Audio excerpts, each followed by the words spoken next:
A very warm welcome to everyone on the call. Welcome to our SAPEX Thought Leadership session, which is titled How Do We Build Supply Chains That Can Actually Respond to Our VUCA Reality? My name is Bongeni Ndlovu, and I'll be having the pleasure of moderating the discussion this afternoon. And I have on the call three very respected and esteemed experts that we've put together to assist us to make sense of this topic. I will shortly be handing over to them to introduce themselves. But if I could just start by sharing the screen.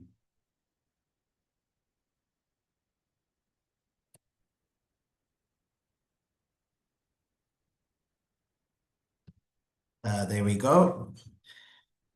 So, I mentioned this afternoon is basically focusing on the topic of building supply chains within a VUCA reality.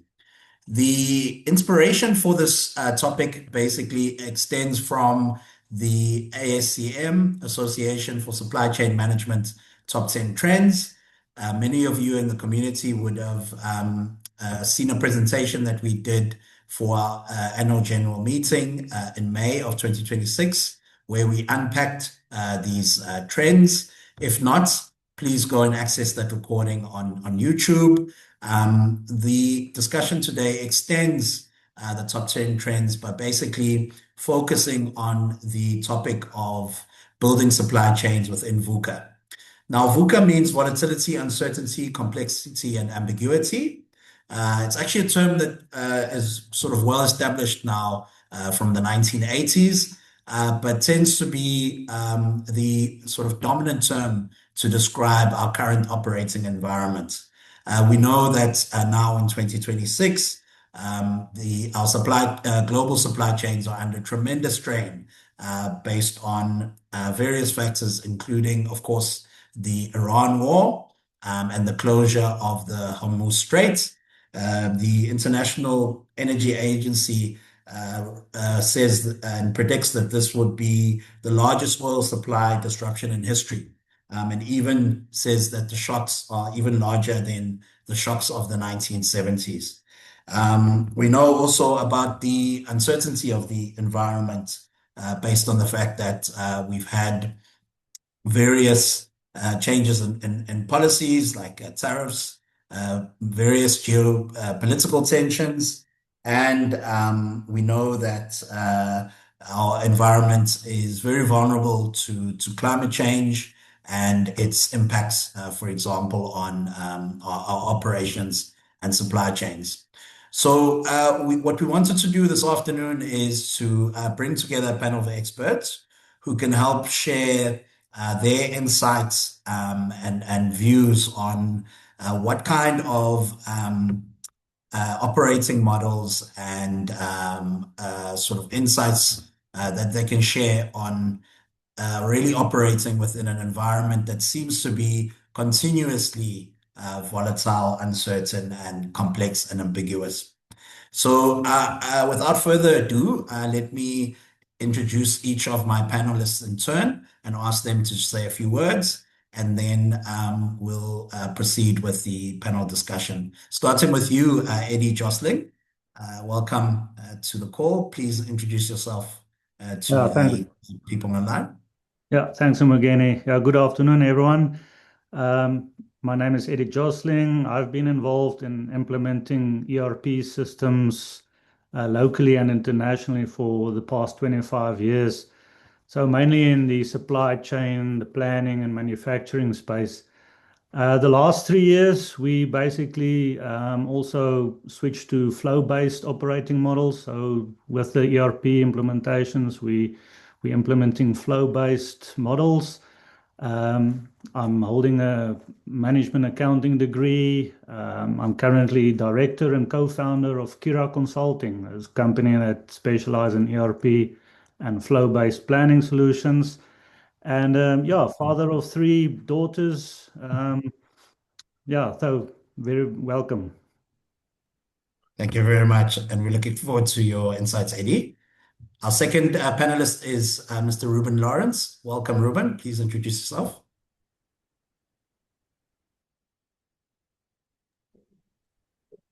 Good afternoon, everyone, and thank you for joining us. My name is Ruben Lawrenz. I thought just before we get into the actual discussion, I wanted to share one of the lessons that I had learned actually quite early in my career. And that was that I discovered that the perfect plan wasn't as valuable as what we always thought. It was actually having a team that could respond when the plan changed. So during my working career as a practitioner, that lesson shaped a lot of the work that I had done. So whether it was when I was in supply chain or in IT business solutions or just in education, it really hit home, and that guided me a lot. So while reflecting on the top trends, it seems that there's different things that are being spoken about. But to me, it came down to two questions, really. And the first question was, how do we see what's happening? And the second question was, how do we respond when it's happening? Sorry, when it happens. So for me, that's the discussion that we're having today. For me, we've become pretty good at the visibility side of things. We're seeing what's happening, but the question remains, have we become as good at responding? So that's the question that I'm looking forward to addressing with Ken, Eddie, and all of you on the call this afternoon. Thank you. Thank you very much. And we're looking forward to hearing more about your experiences and recommendations to support. Ken Titmuss is probably a very familiar face to all of you in the community. But Ken, for the purposes of those who don't know you, please introduce yourself. Okay, thanks, Kenny. I started my career way back as an engineering apprentice and later studied production engineering and management at university. And over the years, I've worked in a number of companies, machinery, and designing products, designing machinery, factory layouts, as well as in technical sales, mainly in the metal, glass, and plastic packaging area, as well as a few engineering companies. I guess my supply chain management career actually started in the late 1980s when I was appointed as a project leader for an MRP2 implementation for an engineering plastics compounding company here in Cape Town where I worked. The implementation was pretty successful, even though I said myself, and I later joined the company that had supplied the software to us as their manufacturing expert. So over the last 30 years plus, I've acquired many supply chain certifications and have worked for myself as an educator and consultant, assisting companies to implement their manufacturing and distribution systems. At the same time, becoming an instructor for a few international supply chain management certification organizations such as SAPIX, APIX, ISCA, InChange, and VCare.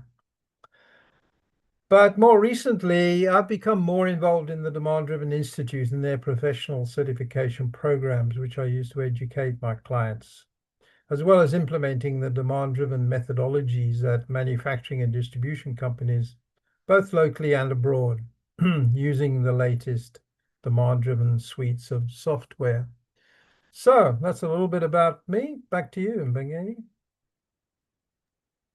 Thank you very much. And I'm sure those of you in the audience will agree, a wealth of knowledge on the call. And it's actually start unpacking some of the main discussion points that we want to address.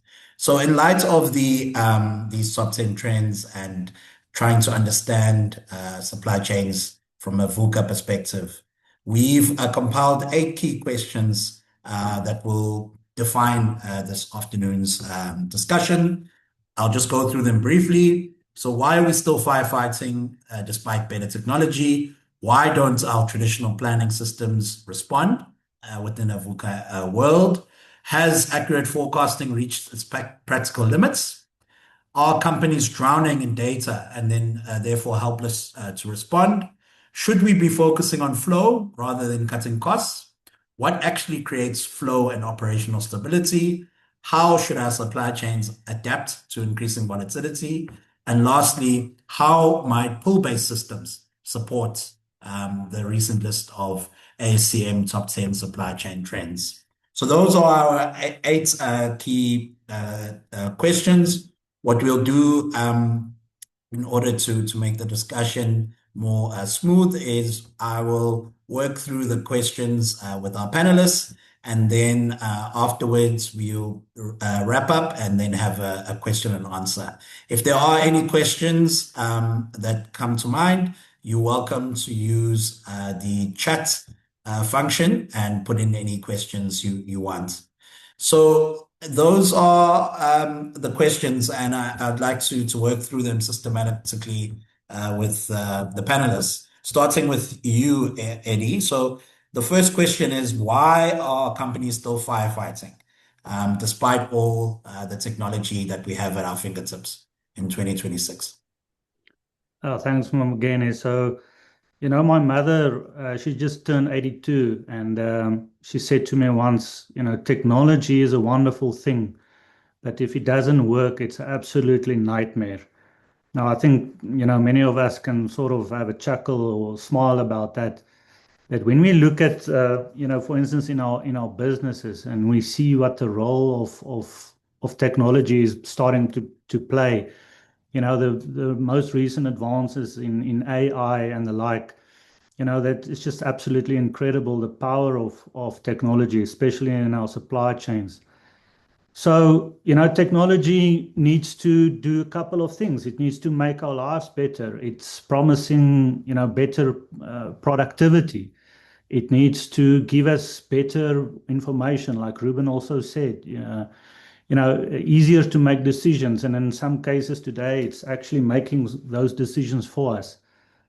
So the question really in terms of have we stopped firefighting, and I think also a bit more relevant question that I have is that, if are we supply chains, our companies in terms of growth, in terms of return on investment, in terms of our business, not systems wise, but in terms of business, have we grown to the same proportion as these advances in technology? So, in my 25 years when I implemented MRP systems and ERP, we typically came back a month or two later, walk through the plant, walk through the planner's office, and what is the sort of the trend that we starting to see is everyone sits again with spreadsheets.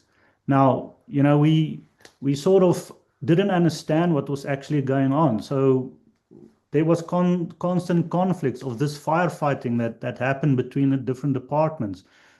We implemented super duper systems, right?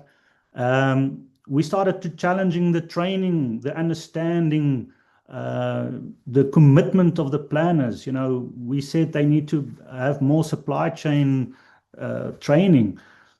But I think, we didn't ask the fundamental questions. And there was a book written by Dr. Ella Goldratt in the 2000s called Necessary but Not Sufficient.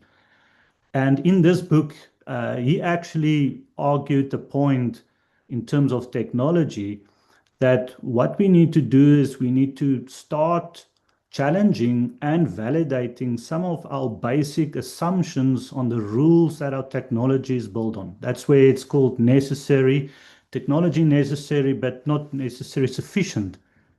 So basically, what is these rules that we're talking about? Some examples of that, for instance, do we need in our supply chain, do we need pull systems or do we need a push system?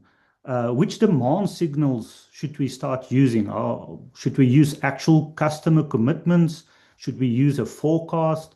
Maybe we need to use both. What should be measured? So in terms of our measurement systems that we use, what and what not, what should not be measured. So are we focusing on lower unit cost? We're going to talk about that a little bit later. Or should we focus on improving service, reducing lead times, having competitive advantages? So by actually start validating this assumption and the rules, what I'm trying to say is that first of all, let's try to validate the rules, and then we go out and select technology and we build the technology on those rules. Now, we have a good saying, say, thoughtware before software. Mm. Thank you for that, Eddie. And maybe if I can bring Ruben in here to extend on that. So Eddie's talking about the assumptions and the thoughtware. You'd be expecting that the underlying assumptions in the technology is based on our traditional planning systems. So what is going wrong that our traditional planning systems is not responsive to the current environment? Ruben? Yeah, thanks, Mgeni. Yeah, let me see if I can answer that. I don't think that the traditional planning systems are the problem, because, and why I say that is I believe they're doing exactly what they were designed to do. Okay. The challenge that we've got is that the world that they were designed for has changed dramatically. We think about it, traditional MRP was developed when things were pretty stable, right? We had long product life cycles, we had demand that was quite predictable, suppliers were reliable, we had long planning horizons. Now, in today's world, we don't see that anymore. I just cast my mind back over the last 5 years or so. And what have we seen? 1 month, you're chasing containers. The next, you're expediting these components. Then you've got to deal with demand that swung by 30% because some customer changed their mind. So I don't think we're operating in a stable environment any longer. And the question then is, what happens to our systems that were designed for efficiency, and suddenly we've had to adapt and operate in a world that looks for adaptability? Now, when we look at some of the themes coming out of the ASCM trends, we look at global trade dynamics as an example. We look at agility, resilience, dynamic sourcing. Then people are talking about AI and visibility. None of those are telling us, I need to have a better forecast. They are asking us a different question. They're asking us, how do we respond faster when things change? Now, that's a very different challenge for us. So, in closing, then, what I would think is the future of planning isn't to try and get better at predicting the change. It's the challenge is getting better at responding to the changes. Mm. That's my thoughts on it. Thanks. Can I bring you in here? So is the fact that the traditional MRP systems relied on such long, predictable planning horizons, and we are now in a situation, as Ruben is saying, where it's about adaptability and agility. Does that mean that we've reached the practical limits of forecasting when it comes to our planning? Yes, I think the short answer to your question there is yes. And I think for most practical purposes, it has. So why has our forecasting hit this ceiling where we don't seem to be able to get to the point where we can really get the accuracies we're looking for? I think with the move to globalization, we have more fundamental uncertainty in our supply chains than we've ever had in the past. And demand, if we think about it, is shaped by human behavior, by our competition, by weather, geopolitics, as well as viral trends that might be out there, which are structurally unpredictable. And I don't think there's any algorithms or machine learning models out there that can see these issues into the future. Also, as markets grow, we've developed more and more SKUs, many competing with each other in our own organizations, let alone the similar products that are out there from our competitors. This causes major internal forecasting problems, except maybe at the higher aggregate levels where we tend to be a little bit more accurate. But the more granular a forecast needs to be, such as an SKU at a location for a particular week, the worse the accuracy becomes. And for operations to function effectively, they need this kind of detail. Aggregate forecast accuracy can look reasonably impressive, but the detailed forecasts are what we need to run our day-to-day supply chains, and they're very highly unreliable. We're also getting diminishing returns on trying to improve our forecasts. I've been involved with forecasting and demand management systems and software and implementations for, I don't know, 25, 30 years. And as we've moved from basic statistical methods to advanced machine learning and AI models, it does give us some improvement up to a point in some cases. But this additional complexity adds marginal accuracy gains whilst dramatically increasing the cost and fragility. When it comes to mitigating the bullwhip effect, the act of ordering based on these inaccurate detailed forecasts generates the very variability it's trying to predict. So the systems really are partially self-defeating.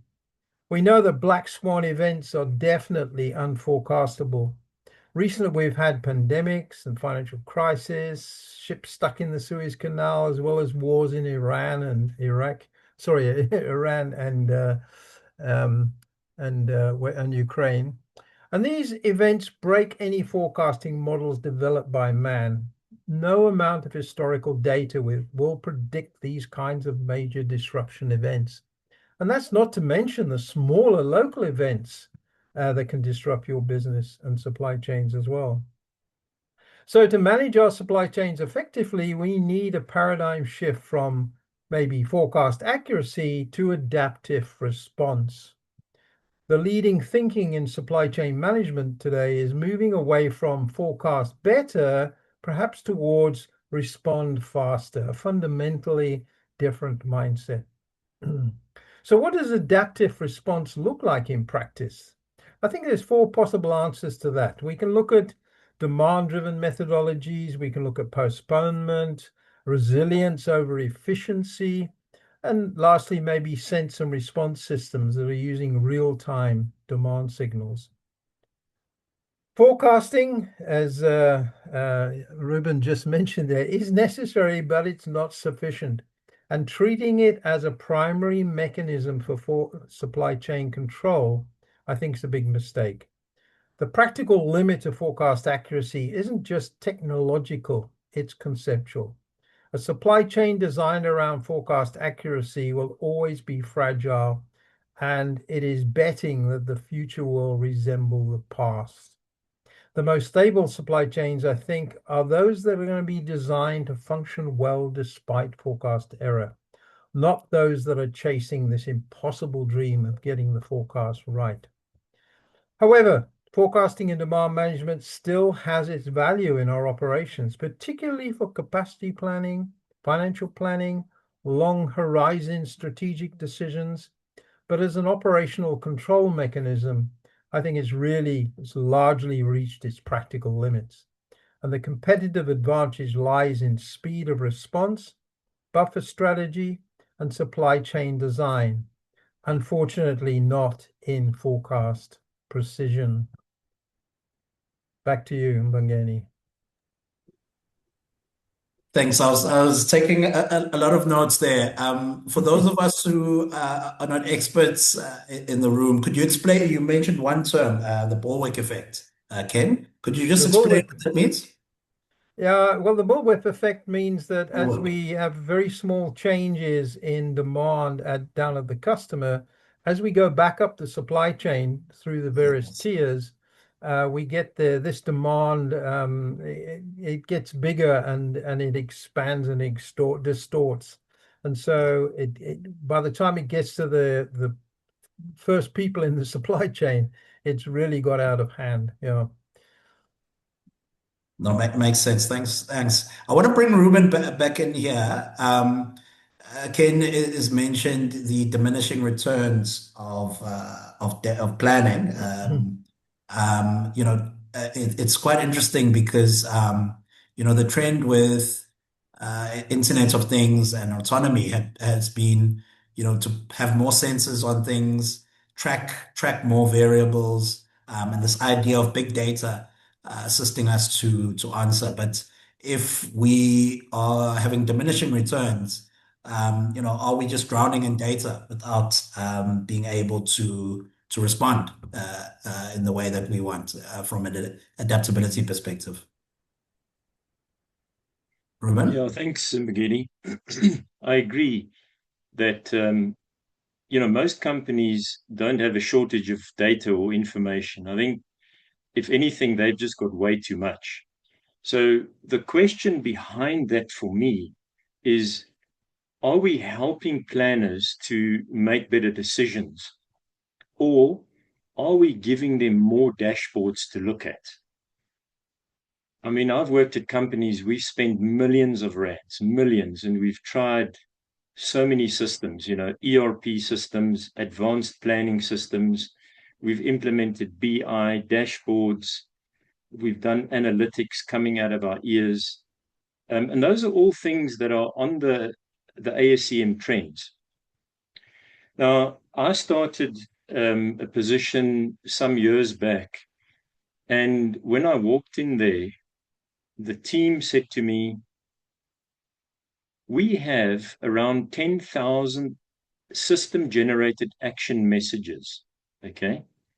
And which ones can we ignore? Okay, so that's the question they asked me. So what were they really asking me? They were asking me, so where's the information? Which ones can I ignore? Which ones matter?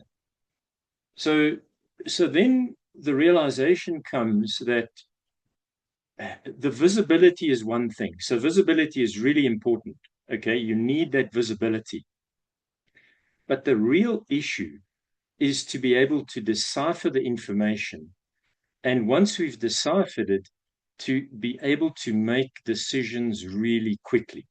Okay, so many of our traditional systems have become really good at generating work. What they have not been able to do was help us decide what really mattered. How do I sift out the few things that are crucial and focus on those?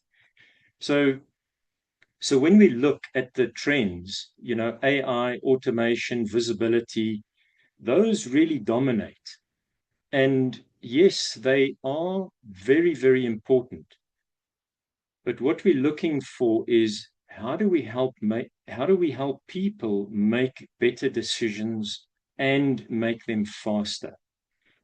Otherwise, all we're doing is we're just generating more information, but we're not improving the flow.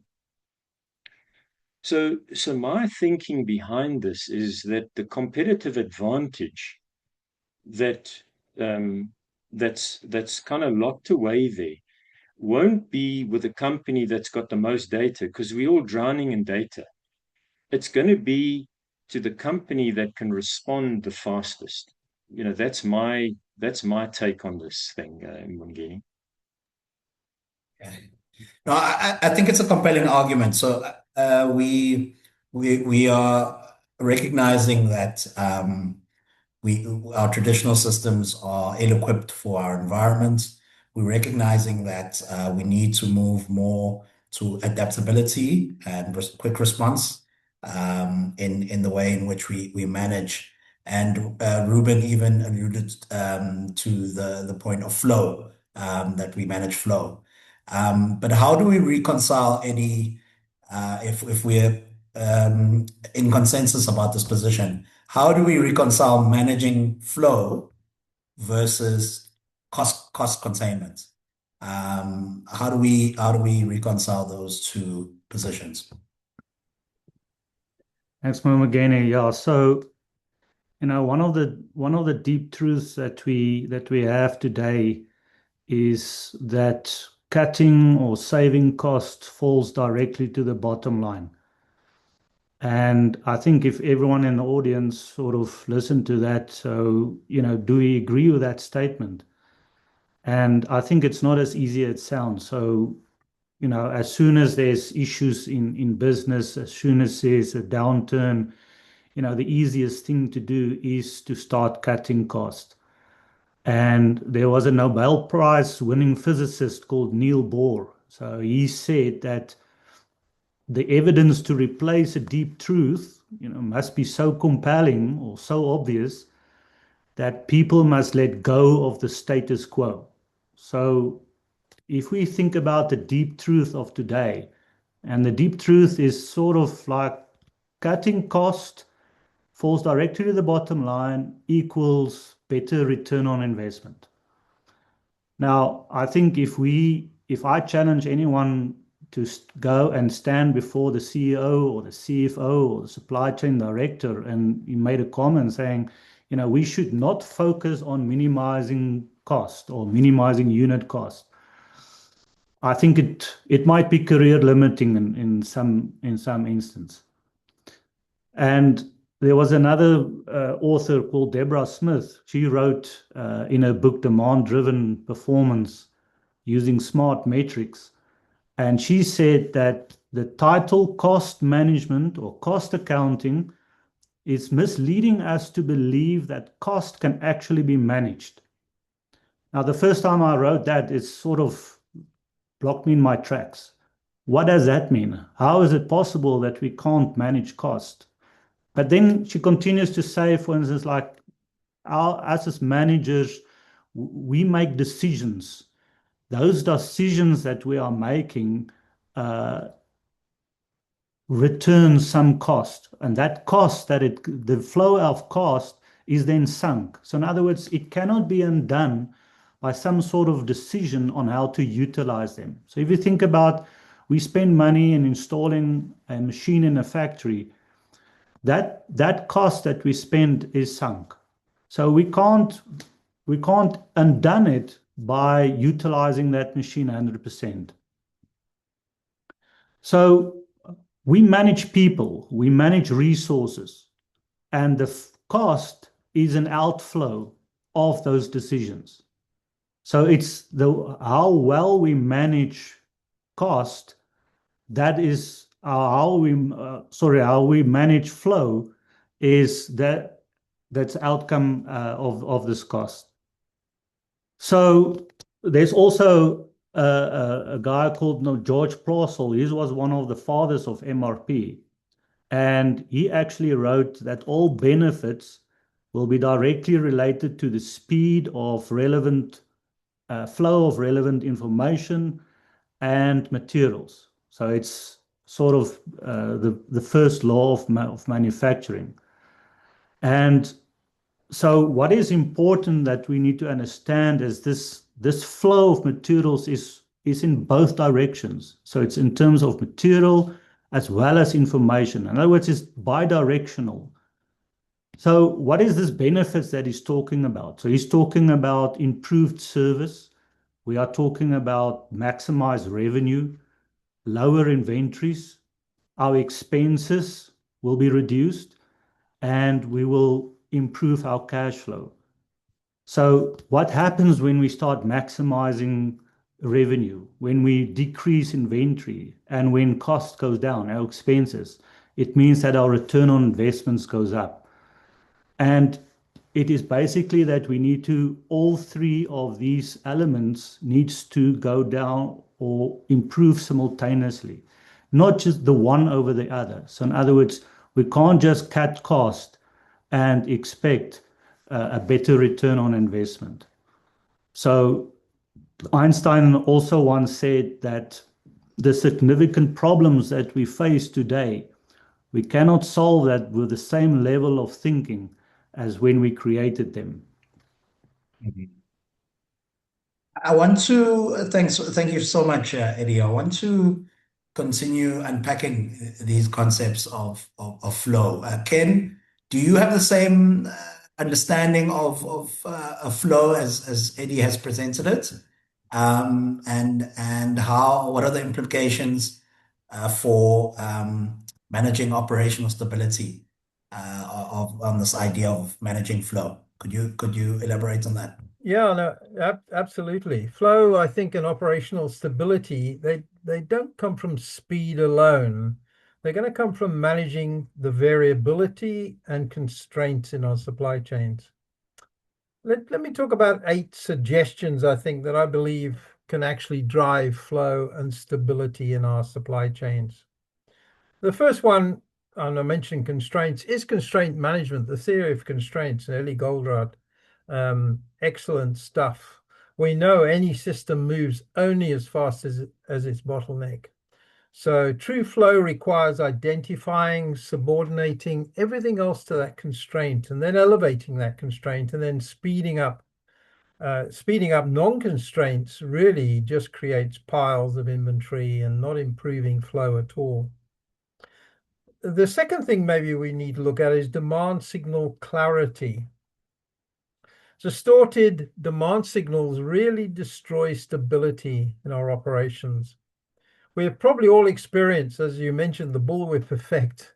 And this is where a small demand fluctuations are amplified as we move upstream in the supply chain. But this is one of the biggest flow killers that we have. By the way, the bullwhip effect also affects the flow of materials down the supply chain as well. So what can help us create this stability?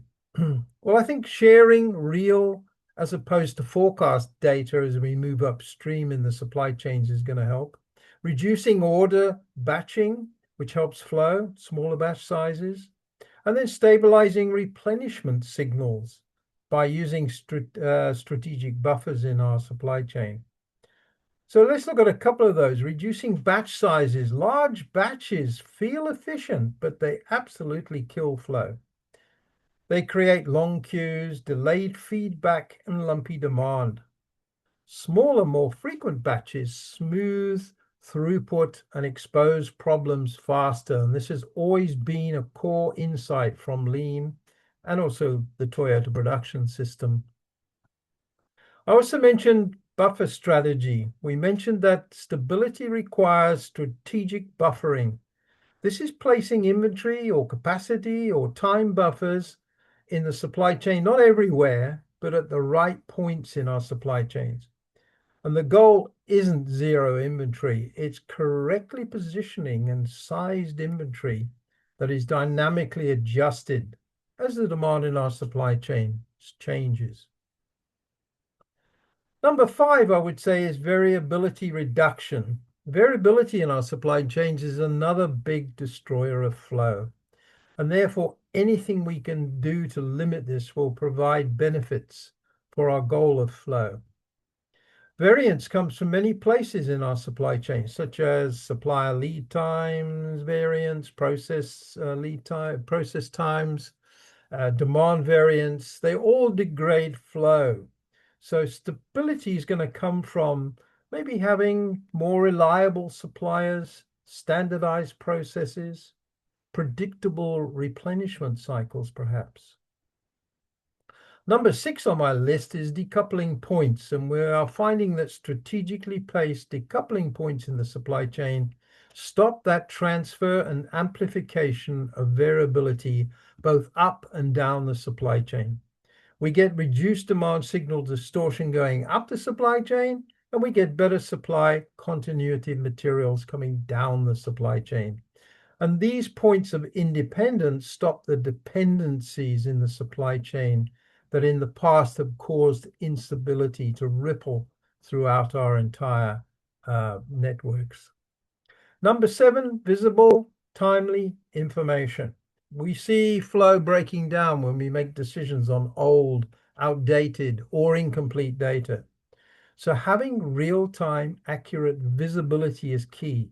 Having visibility with that real-time inventory position, order statuses, current capacity, allows better operational decisions and allows the system to self-correct before disruptions occur. Lastly, the psychological and organizational stability. This is often overlooked. Our people and our processes must be stable too.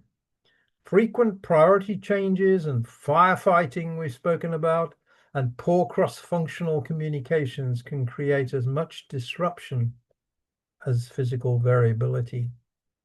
So in essence, flow is not a speed problem, it's a variability and a constraint problem. Operational stability is going to be the result of disciplined supply chain design, not heroic efforts by our planners and buyers. And I think the organizations that achieve genuine flow typically work on reducing what disturbs the system rather than pushing harder through the problems. So back to you, Begani. Thanks, Ken. This is some great insights and some frameworks. I think that the audience can take forward into their organizations and planning models.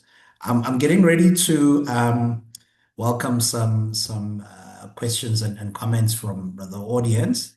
But before I do, Ruben, based on the framework that Ken has given us, are there any other points you wanted to mention around adaptability within our supply chains? Are there any other points that you'd like to add to what's already been discussed? Yeah, okay. Let me have a go. Thanks, Mugeni. I think there are things, you know, in my mind, a lot of people have been saying, let's just wait for things to settle down. As soon as things are settled down, then, it's going to get better. Okay. Personally, I've tried that myself, and I've come to the conclusion that things are probably as settled as what they're going to be. Okay. The world that we're in, the operating environment that we're in, it's here to stay. And if that's true, then, we can't try and design our supply chains to operate in a stable environment. I thought about an analogy, right? So if I take Formula One, now I'm not a Formula One fan, okay? But I'm sure there are many of us that are.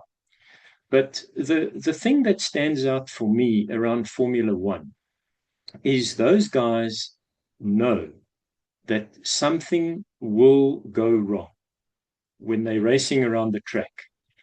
So what do? They build and assemble a team so that when things go wrong, that car can come into the pit and it can be out in 2 seconds. Okay.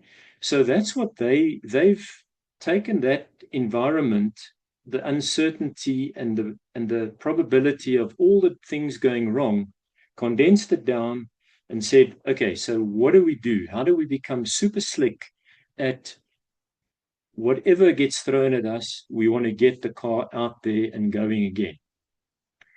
So if that's the case, and if volatility then is here to stay, then our planning systems should also assume that there'll always be disruption. There'll never be stability. So now when we look at designing our supply chains, we should be concentrating on getting them to be more responsive, more resilient. We need simplicity. Okay, we've got so much complexity. And I just go back to that team that I had, 10,000 action messages per day. We got to simplify things. And we've got to design a supply chain that's capable then of absorbing variability. I think Ken alluded to that quite a lot. So instead of trying to eliminate the disruption that we're faced with, how about we focus on systems that will recover quickly when disruption occurs? And again, we look at the trends that the ASCM have lifted out.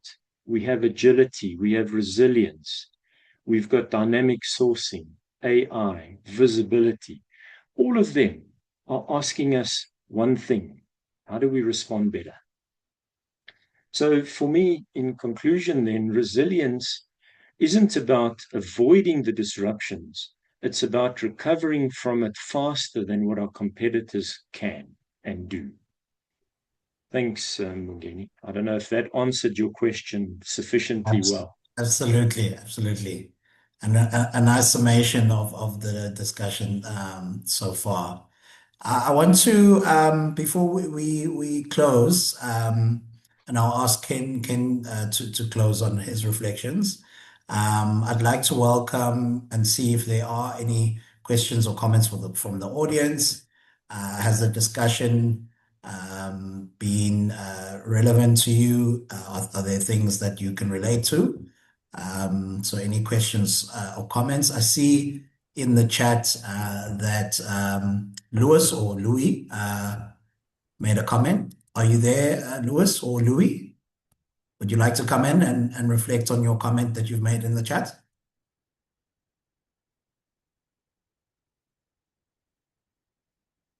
Yes, come in. Please introduce yourself. You're welcome to unmute yourself, and if you're brave enough to turn on your camera, introduce yourself and make your comment, please. Yes, good afternoon, everyone. I am Hello. Louis. I am Louis Roland. I'm the general manager at Integrity Entity Company. So it's a small business doing in a quality control specifically. I would like just to find out if efficiency it's enough to maintain a good supply chain performance, because we've talked a lot about the cutting the cost, and what about the other strategies that we can combine to ensure that we have a supply chain that is effective and efficient? Thank you very much for that comment. Are there any responses from the panelists? Eddie, would you like to respond? Yeah, Louis, I think, when we talk about efficiencies, and I really like that analogy that Ruben has talked about Formula One. If it goes around everything around cost and cost saving and cost cutting and efficiency regarding cost, then if you think about that team, there's one driver and there's about 10 or 12 people. That is the task just for one thing only, and that is to get that car out of the pits in the least amount of time. So, and the rest of the race, for the 3 or 4 hours that they race, they sit and do nothing. So, and that just tells me that, if we need efficiencies and to drive cost cutting, then we are on the wrong track. So it's all about speed, it's all about flow, and eventually, and I think essentially, how does it give us a competitive advantage in the market? Because everyone has experienced all the disruptions that we talked about. Ruben said, how are we recovering from that faster? And I think that is ultimately will give us a competitive advantage.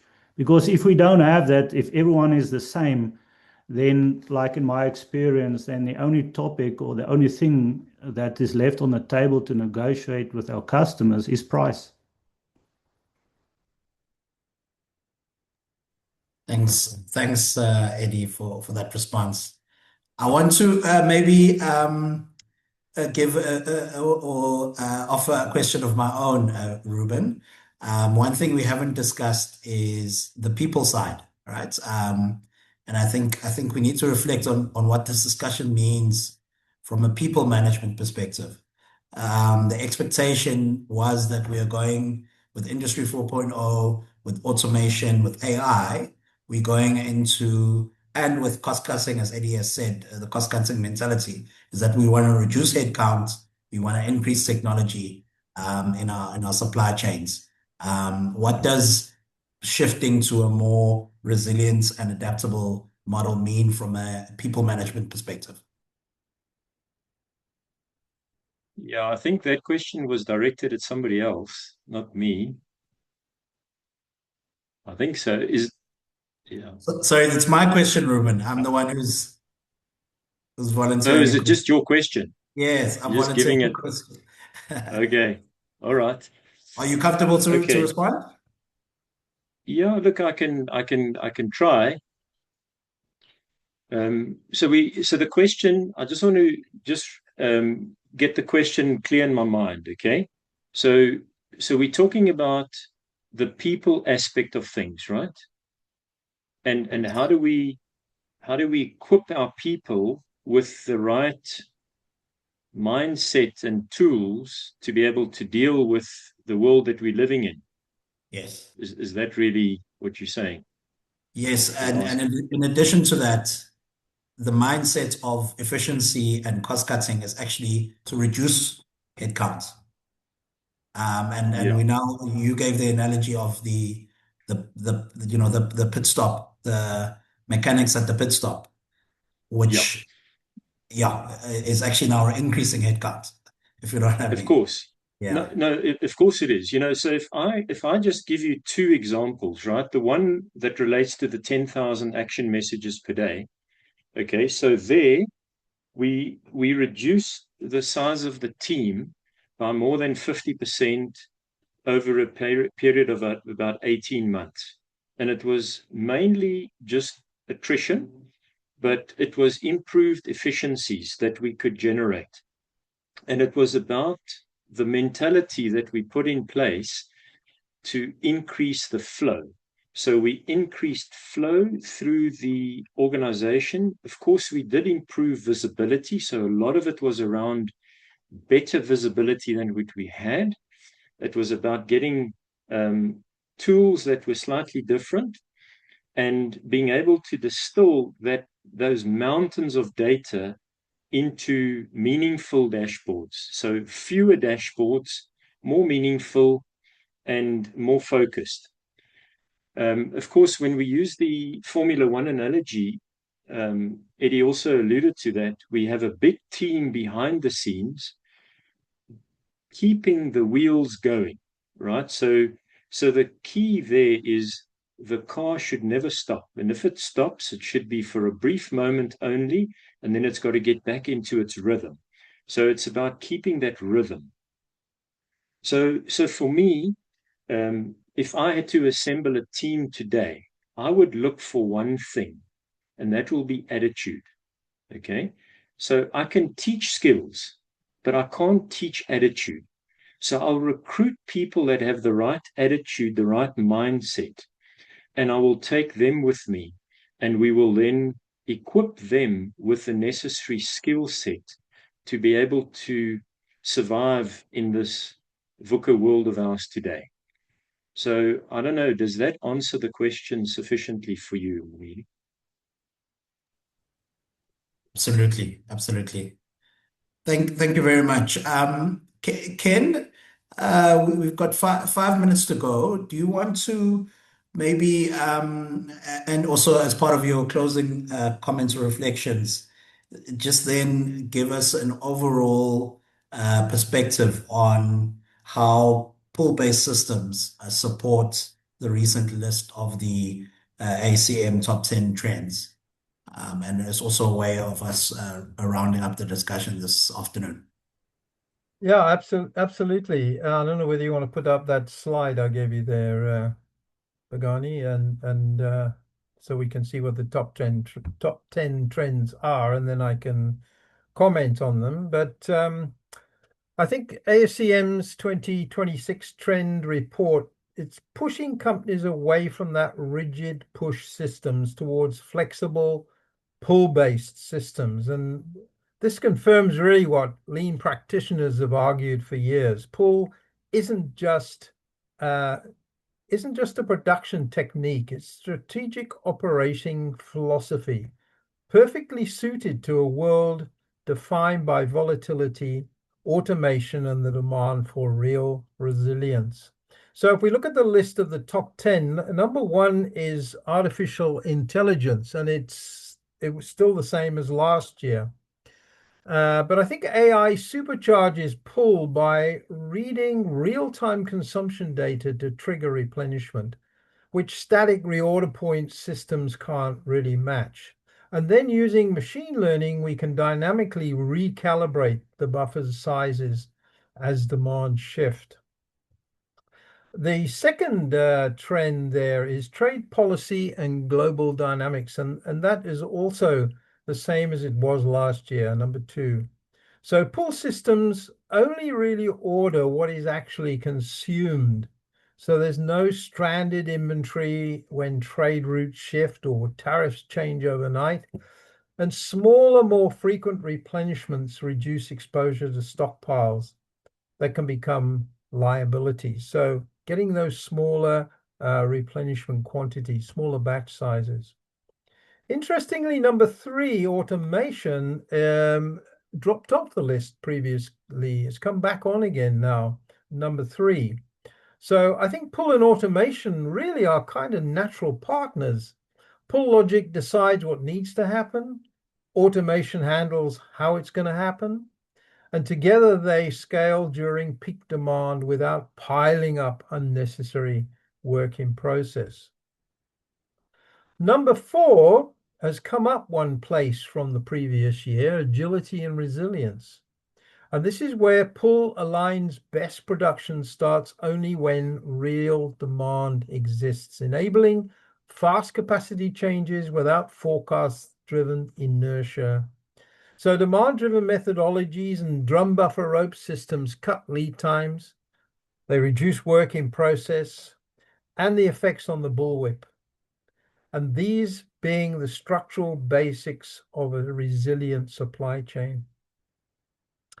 Talking about people, number 5, workforce evolution, sorry. This has come up 4 places, so it's becoming much more important. Pull simplifies, I think, the job of frontline workers. They respond to those clear buffer signals instead of those 50,000 complex MRP messages that Ruben was getting there. And this cuts training time, but I think most importantly, it frees people up from doing the day-to-day, what do I need to order, or what do I need to make, what do I need to ship, to focus on higher value problem-solving activities. Let's use the people for their brains, okay? Number 6 was also number 6 last year, and that's visibility and traceability. I think every pull trigger records what was consumed, where, and when. And paired with things like RFID or maybe barcodes, this creates an unbroken audit trail from the customer back through every supply chain tier. Far more useful than the old snapshot-based forecasts. I found this interesting that cybersecurity had actually dropped 3 places this year in the top trends. But I think pull can also help us here. Simpler pull systems really carry a smaller digital footprint than the sprawling push MRP architectures that share forecast data across company boundaries. So this is now limiting what is going to be exposed out there for cyber interception, possibly. Number 8, cost optimization is absolutely new on the trends list, never been on before. But I think pull reduces carrying costs, overproduction, and obsolescence risk by only producing what demand actually signals, while strategically placed buffers protect service levels. That's the cost resilience balance, I think, that this trend is really calling for. Number 9 is agile sourcing, and that's dropped 1 place from last year. Supplier buffers and VMI arrangements let suppliers replenish off real consumption signals and not forecasts. What makes it easier? This makes it easier then to onboard, mix, or swap suppliers fluidly. Agile sourcing only works when the demand signals are really real. And lastly, we've got climate and circularity. This had fallen off the list for a while, but it's back now at number 10. But I think by eliminating overproduction, pull cuts energy use, raw materials, packaging waste, and unnecessary transportation. Pull logic can even govern reverse logistics, triggering recycling or remanufacturing only when materials and capacity are actually available, making circularity practical rather than aspirational. So I think the bottom line across all 10 trends, pull-based thinking isn't a niche manufacturing tactic. It's a connective tissue across the supply chain. It gives AI clean data, makes automation responsive instead of robotic, builds resilience by design, and lowers cost and environmental impact at the same time. So if there's one operating model that underpins where supply chains are heading in 2026, I think it is pull. Back to you, Bagani. Thank you very much, Ken. And with that parting framework, I'd like to thank our three panelists, Mr. Ken Titmuss, Mr. Ruben Lawrenz, and Mr. Eddie Josling for their great insights this afternoon. That concludes our webinar. Please look out for additional insights and an opportunity to engage with these and other experts at our upcoming conference, which is at Century City. We'll share the link with you with the recording, and please register if you want to have more of these discussions. And we look forward to seeing you all at the next platform of engagement. Thank you again to the panelists. Thank you to the SAPEX team for organizing this, and have a great afternoon and a productive week. Goodbye. Thank you very much, everyone. Thanks. Bye-bye. Bye, everyone.